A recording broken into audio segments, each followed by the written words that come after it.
সালটা ছিল 715 খ্রিস্টাব্দ। সপ্তম শতাব্দীর ইসলামের আরবীয় একজন তরুণ সেনাপতি মোহাম্মদ বিন কাসিম।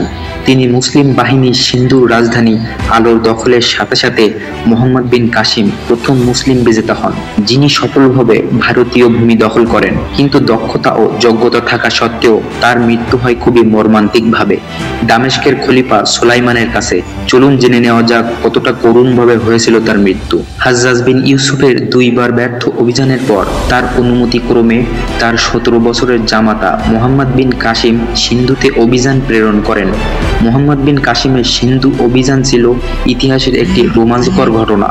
সাহসী বীর সেনাপতি মোহাম্মদ বিন কাসিম 6000 সিরীয় ও ইরাকীয় সৈন্য, 6000 উষ্ট্ররোহী এবং 3000 রসদবাহী উট সিন্ধুর দিকে আগমনকালে মেকরানে পৌঁছালে তাকে মেকরানের রাজা আরও সৈন্য দিয়ে অভিযানে সাহায্য করেন।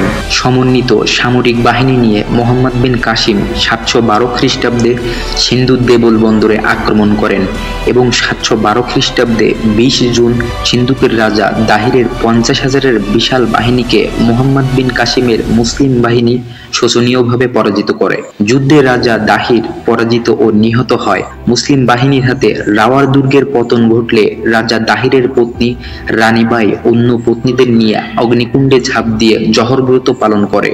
রাজা দাহিরের অন্য এক পত্নী রানী লাদি এবং সূর্যদেবী ও পরিমল দেবী মোহাম্মদ বিন কাসিমের হাতে বন্দী হয়। মোহাম্মদ বিন কাসিম বন্দী করে রাজা দাহিরের দুই কন্যা সূর্যদেবী ও পরিমল দেবীকে দামেস্কের খলিফা সুলাইমানের কাছে প্রেরণ করে। তারা খলিফার কাছে অভিযোগ করেন যে দামেস্ক প্রেরণের আগে মোহাম্মদ বিন কাসিম তাদের শ্লীলতাহানি করেছেন।